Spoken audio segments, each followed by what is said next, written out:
In Iowa, so they say, it comes down to the ground game. How's that looking? If you want evidence that Romney has not taken off here in Iowa, look no further than this, his Iowa state headquarters. They won't let us in, but looking in, there's nothing doing. Over at Gingrich headquarters, we found them still setting up.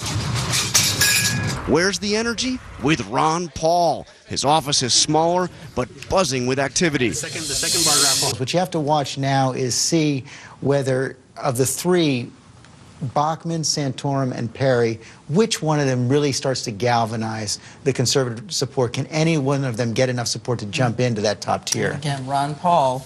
He's steady. He's steady right at 18 to 20%.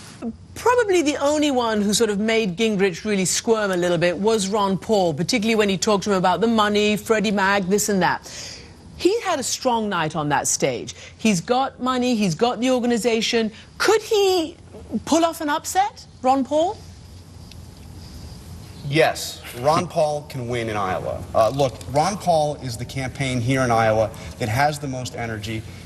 You saw, in my opening piece, I went to all the campaign headquarters. The only one that's buzzing with activity is Ron Paul's. And when you see the events that are happening out here, you're not seeing big crowds at Romney events. You're not seeing big crowds even at Gingrich events yet, but you are seeing huge crowds show up for Ron Paul. So Iowa caucuses, there's no question Ron Paul could pull up. And there was a key piece of spin from the Romney campaign after the debate last night. They went out of their way to say that Ron Paul had a great night. It seems as if they're saying right now, look, if it's not going well for us, if we can't win, it better not be Newt Gingrich. Let's build up Ron Paul. Ron Paul has an organization.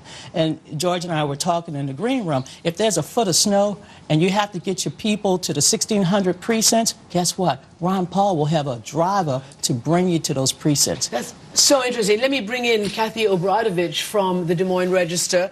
Kathy, what Donna just said and what we've been talking about, do all the indicators favor Ron Paul in Iowa right now? Ron Paul has a very strong campaign in Iowa, and you have to remember that he has the experience of having come in 5th place in the Iowa caucuses 4 years ago.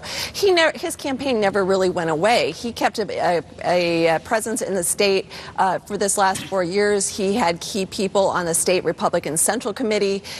So he has been building up to this for a long time.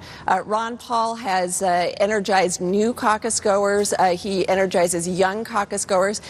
Now, typically, those are not the most reliable people to go to the caucuses. You usually want old, established people who are veterans of the caucuses. 65 plus is usually the demographic that you want. But Ron Paul has a unique ability to not only energize those people, but inspire a lot of loyalty. So, yeah, he is in a very good place.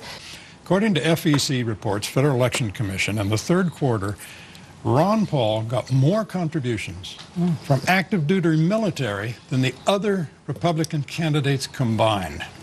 Well, look, Ron Paul won only one southern county in the 2008 caucuses. 119,000 people showed up. If Ron Paul can enlarge the caucus electorate, get more voters to register that night as Republicans, Ron Paul can be what I call the X factor that night. Well, we know Ron Paul's not going, his caucus goers are not going to be dissuaded, or it won't be dissuaded in terms of other candidates.